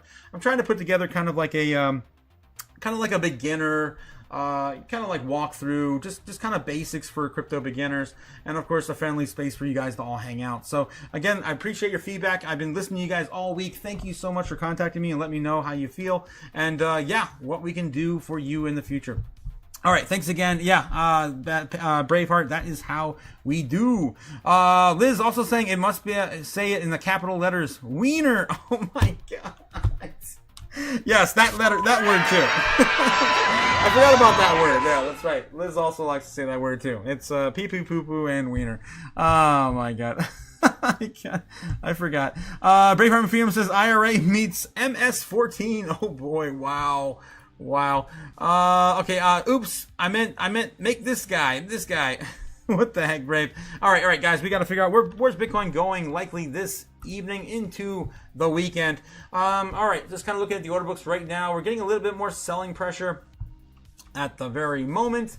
Looks like the bears are setting up at 89.6 to hold us back into the weekend, and the bulls are trying to get us to stay above 89.5. A low probably would be at 89.3 because every time, guys, 89.3. All right, so that's where we are right now, 89.5. As the bulls are trying to hold this up, and the bears are trying to defend us, and this is pretty much going back to the same level we had before. And we're actually trying to hold between. Yeah, look at that. That's almost exactly where we started the entire day at. That's crazy. Right now, the local low is 89.3, and we can still return to the middle later this evening. And it's going to be, of course, very low liquidity into the weekend. Let's change this color too. Let's go like a blue in the middle there or something. Trying to get some, yeah, there we go, a light pink, that purple, that's good. All right, so just kind of showing you what we're up against this evening. We're still on the bull trend as of right now. Normally I would wait until this corrects to at least the line and then see if we're going to see a breakdown here on the live, and it would take us to probably at least 9:30 to 10:30, so another hour from where we are right now. But I do not have the time, unfortunately, to do that tonight. I really want to. In my heart of hearts, I'm like, I need to do it, but I can't. So I'm gonna have to do it live, and hopefully I do not screw up the weekend prediction in the process. All right, here we go, guys. Going into the weekend, baseline target. Oh, here we go. Please, crypto chaos gods, help me now. All right. I want to be wrong so much, guys. I'm so tired of being right anyway. Let's just do it. All right, so let's then send their baseline target this is a weekend, guys. Baseline target. Let's do this. Let's try to hold at least the trend line for a little bit. 12:30. We come back up, retest. 89.6. Get rejected. Fall down to the trend line. Looking at about 2 a.m. Maybe we come back down a little lower to the base of that entire parallel channel we've been stuck in since the beginning of the day. Chop up again right around maybe the start of the day, around 12:30 in the afternoon on Saturday. Get a little bit of a jolt there till about 2 o'clock. Sell off a little bit, then we'll just kind of wait, chopping up here until about 7 p.m. and then maybe getting a bit of a move back to let's give it 750, maybe 800, 89.7. We're just kind of chopping on these lower levels. At a high, maybe in the evening around midnight, we get as high as 89.9, 90K tops. Coming back down after 3 a.m., something like this, into Sunday morning. We're looking at 5 a.m. right now. Coming in on rejecting a little bit further down. Chopping back up here into the afternoon again on Sunday. Reclaiming most of what it lost, and then just kind of chopping back up into about 8 or 9 into the big meat of the move here. We're going to probably go to maybe just maybe just 90,600. I'm not going to go too crazy on a baseline target into the weekend. All right, then we're going to see, of course, a rejection there, or retest around 12:30, and then the fall around 3 a.m. into the foreign market close and America open. That's going to be our baseline move into the weekend. Nothing too crazy, just a little bit bullish chop into the weekend. Baseline target for Bitcoin. And then we're going to do our bull case scenario. We got Brave Army Freedom coming with a $2 super. Asking for a quick real recap on the info. I missed it. Please. Eddie? Like Ed and Eddie? What? Please, Eddie? Oh my god. All right. So recap on the Patreon for Brave Army Freedom in the chat. Guys, all you gotta do is hit the link down in the description below to jump on the Patreon live tonight. It's a $15 Patreon per month. That gives you access, of course, to our Patreon exclusive Discord. We are going to be, guys, limiting the Patreon, the Discord exclusively to Patreon starting Monday. So you got 3 days left. I'm going to have the Chaos chat and the lobby always open to the public, as long as the scammers stay out. All right, members only, of course. You guys can, of course, join us over there. We have a safe community that we are building, and I'm appreciating all the feedback that comes into the feedback tonight. I'm excited, guys. I can't wait to see what you guys have to say. There's a lot has happened. A lot has happened this week. A lot has happened. We're gonna definitely talk crypto. We're definitely gonna talk crypto tonight, and have a little bit of drink. A little bit of drink as well. All right. So guys, yes, the link is in the description down below for the Chaos Cruise Patreon. All right. Hopefully that's enough of a recap for you there, Brave. Thanks again for the $2 super chat. I appreciate it. All right, getting back to Bitcoin.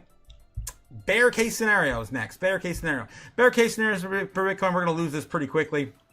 Around 10:30, we're going to lose our support on our trend line, come back down, retest the center here of our parallel channel. We've been writing all day. Around 1:30, we'll probably lose that as well. Come back down to about 88.5, probably realistically at 88.3. 4 a.m., we are pretty much over it, and we continue to chop throughout the weekend. Worst case scenario, we're looking at about 6 a.m. Maybe we find a little bit of support here tomorrow afternoon, and then we lose further down to about 9 p.m. Maybe the foreign market gives us a little bit of a bump, 88, 89. Looking at about 3 a.m. there. Even further down, losing that level of support into Sunday morning would take us to about 86K. And again, a bear, like, I don't know, some sort of black swan-like event would occur. We're going back down and we're going to retest the very, very bottom, not the very bottom, but the juicy center of that golden pocket, the dip that's to the left of it right here. Chop around here for a little bit and then probably see a spike back up to the market open. That would be awesome. I would like to see that anyway. That'd be fun. It'd be cool. I'd love to be wrong. Love to see it. Baseline though, baseline's still how I'm feeling. I'm still feeling baseline. I feel like the last we had last weekend's pretty much in the bag as well. If I can get back to last weekend, I had last weekend's in the bag as well. I think am I here? Is it here? Yeah, I guess it was this weekend. No, it was this weekend. Yeah. Well, I had this one all pretty much on top of it. It was insane. It was right on top of it until that. I'm like, what the F? No one was expecting this sell-off, manipulated by, of course, Coinbase, Binance. It was insane. BitGet and Wintermute. I've been very proud of the foreign market and America during the weekends here lately. They've been pretty chill lately. All right. We're still at oversold levels though. It's still possible we do chop back up, and that is where I'm going next with the bull case scenario. Where are we going for the bull case scenario, guys? It's 9:30. It is 9:30. All right, let's see. Bitcoin's still holding 89.5. Let's take a look back at the order books just one more time. Make sure nothing else is happening. All right, get back to the live here.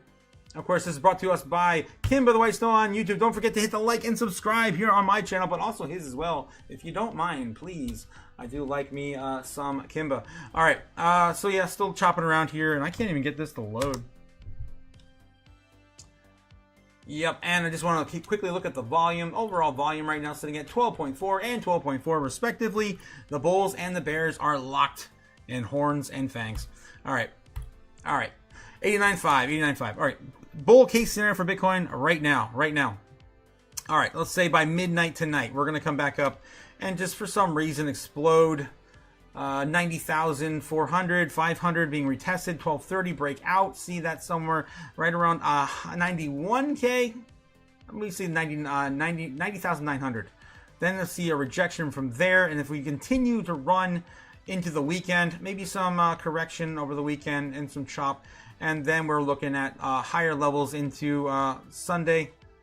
And Sunday morning, of course, subsides a little bit into Sunday morning into the afternoon, a little bit more higher, and then the big one here. Yes, finally 7 p.m. starting to chop up and get explosive all the way up to possibly, oh wow, I guess the best, my hand jumped there, $93,000 by yeah, probably the end of that day, rolling that into the foreign market, kind of just keeping the trend line going. Honestly, that's what this is doing. That's kind of keeping our trend line going. All right, so I'll take it. That's going to be our bull case scenario for the weekend. Again, I'm running a little short on time, guys. Sorry. I'm going to have to, yeah, start scheduling this this stream out on Fridays a little better. All right, so yeah, that's our baseline, our bull case, and our bear case scenario. I really would love to see this, guys. I want to see the bear case. I want to see the bear play out so bad, just so that someone gets to eat that dip. No one got to eat that dip yet. I feel kind of bad. All right. So yeah, that's still there on the board, and then we got our super bear and super bull case scenario. Super bull and super bear. Super bear goes to the bottom. We're going to the bottom. The final bottom. Why the hell not? We're just going to go there. We have never, ever respected this line. It's never played out. Never will. Probably ever. Unless we have a Black Swan-like event like World War III. But anyway, yeah, that's still in the cards there. And then, yeah, we got super bull case scenario, which I'm going to say, let's just send it to 105,000 or something ridiculous. 105,000. 100,000, 105,000 over the weekend. We just keep ripping, finding support maybe around 103, 102. We're just flipping at that point. We're just going to flip again us above the fire sale. A fire sale target right now, right, guys? Bitcoin's been in a fire sale since the 1010 event, and it will remain in a fire sale until we climb back above 100K. Or maybe next month it's going to be 103,000, I think, by the end of next month. We got to get back up there fast. We are burning alive. Okay, all right, what else we got? Oh, I've got this as well. Okay, the color. Yes, the color. There we go. Everything's on the board now, guys. Where do I think? How do I feel Bitcoin is going to give us? What do I think Bitcoin is going to give us in price action over the weekend? Well, I'd love for it to give us Super Bull. It's again, Super Bull has blessed us with this presence 3 times last year. I'd love for this to begin again soon, but I'm not calling for it, of course. Not calling for it ever. This weekend, I feel like we're kind of more like baseline bull. I mean, we still could see a sell-off. We could still see a sell-off, but I mean, just correcting and going sideways, or at least continuing the trend right now, I think is probably more probable than seeing a sell-off, as we already sold off so much. Unless we see a controlled sell-off, and now I'm going to say that right now, unless we see a controlled sell-off, like another Binance, another Coinbase, another BitGet, another manipulated price action to the downside, I do not think we're going to sell off this weekend. I don't. I think after Davos, I think people are just going to say, all right, gold's going. It's too hot right now. Maybe I want to get out of it. Maybe I want to sell a little. Maybe it's too hot. Maybe I can't afford to invest right now. What if it comes back down to 4,000 again? Bitcoin's not. Oh yeah, Bitcoin's undervalued right now. Let's just buy Bitcoin. I mean, there's a lot of ways to look at Bitcoin sexy right now. And Michael Saylor, of course, is continuing to buy larger and larger amounts every single week. All right, guys. So those are my 2 options. I feel like we're going to be baseline bull this weekend. Maybe we start it off a little on the bear side. Maybe we start a little bit off the bear side. It's low liquidity, but I think by the end of the weekend, we'll probably end up something like this, to be honest. I think that's where we're going to go. All right, guys. So how are you guys feeling before I head out? Let me just catch up with you guys in the chat. Guys, again, it is our first ever Patreon live. After the live stream, we're going to continue the show over on the Patreon at 10 p.m. That's my scheduled time for it tonight. Since I'm done around 9:30, I shall have plenty of time to jump over there and hang out with you guys tonight. I'm just excited. All right. Let's see. I had no business getting Randy watching a cartoon rabbit 7 years old. Oh my God, Los. Are you talking about Roger Rabbit? What are you What are you, stupid? What the heck are you talking about, Los? Oh, okay, Jessica Rabbit. Oh, yes. I had a feeling you were talking about Roger Rabbit. Yep, Jessica Rabbit. Foo. Yeah, Gamma Goddess referencing. Wow, that's crazy. I never thought Gamma would be talking about Jessica Rabbit. All right. Let me get back here and see what you guys are talking about in the references. Strawberry, of course, Gamma shouting out to Strawberry, Joy, and Lizzie. The girls in the chat, guys, say hello. Say hello. Don't be weird. Please don't be weird. Oh, jeez. Yes, Braveheart Freedom says Roger Rabbit reference. Please. Really? Please. Eddie. So that's Roger talking to the baby? Was the baby named Eddie? I don't remember who Eddie is. Okay, Los, I grew up on that movie. Yes, me too. Jessica Rabbit was banging. Yeah, for a cartoon, yes, sure. I'm not bad, but I was drawn this way. Yeah. Yep, that was a quote from her for sure. Gamma, Jessica Rabbit. Yes, thanks, Otaku. I'll see you on the Patreon. Of course, we'll see you there, Brave. I am excited to have Patreon going, guys. I can't thank you guys enough. You guys push me. All right. Gamma God's saying, yes, Ben, that's Jessica Rabbit. Foo, yes, Jessica Rabbit. I had no business getting Randy as a cartoon rabbit at 7 years old. Yeah, I know what you mean. Yeah, we were again, it's even going faster now with the kids these days, what they're exposed to. Oh, yeah, he got Randy, baby. Yeah. Talking about freaking Austin Powers. I love Austin Powers. Too bad Mike Myers, I don't think he's gonna do another one again. Says the sock bandit. Okay, what else we got? Ain't no shame, says Ben. Ain't no shame. Those socks that have the sleeves for each toe. What the heck? Braveheart Freedom says, yeah, that's leveling up the socks. Toes Socks, the West Coast special. Oh my God.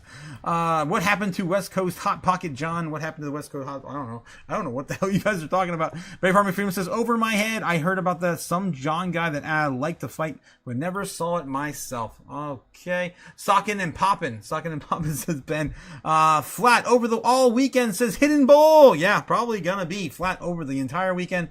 You just never know, though. You just never know. Sometimes it's not. Pop, Lock, and Socket. 19 likes. Guys, get the likes up to the watchers. Thank you so much for coming out either way. And yeah, with that being said, we're going to go into our Patreon Open Mic Live. We'll see you guys over there. Have a great evening. Have a great weekend. And I will see you all again soon. Monday for, of course, the American Open. Jeez, it's been a long week. Have a good one, guys. I'll see you on the other side. Later!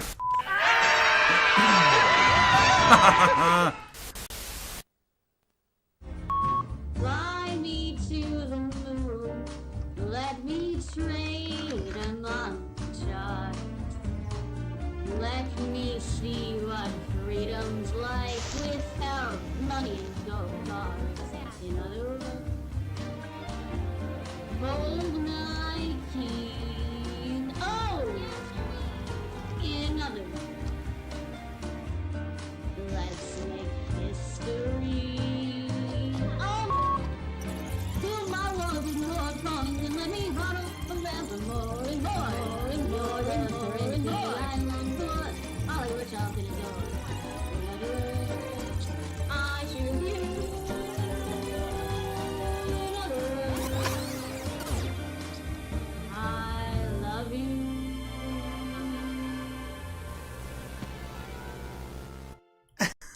What the heck? Cliff in the chat. What do you mean? You don't want me to go right now? What?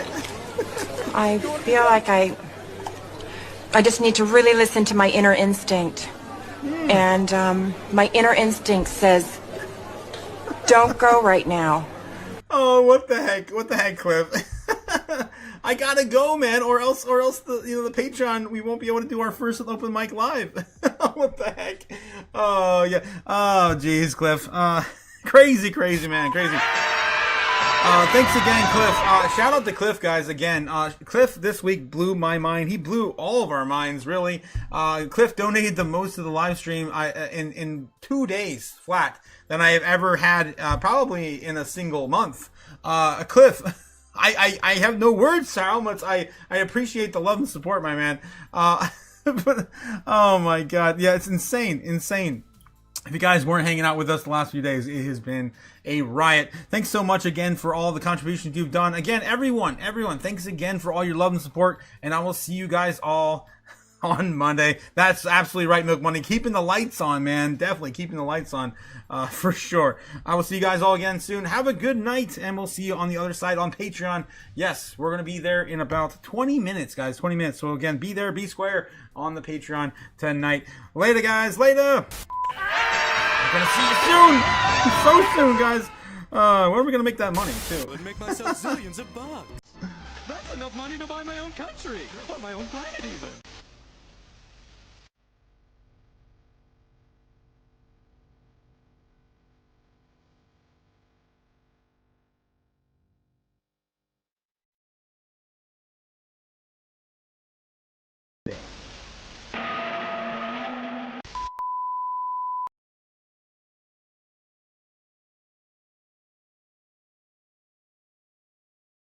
You guys still here? You guys still here? All right, guys, we'll be over there at Feed the Fire Friday. We'll see you soon. So soon. It's right around the corner. Satoshi started a fire. Follow the in fire. cyberspace. My God. Take your fiat currency and feed the fire. Yes. Not about money. It's about sending message. Everything burns. CBOE that BlackRock and Fidelity's proposals are insufficient. We can make the dollar the most attractive currency by continuing to have the rule of law. You always print money to do that. I suppose it would diminish our status as the reserve currency.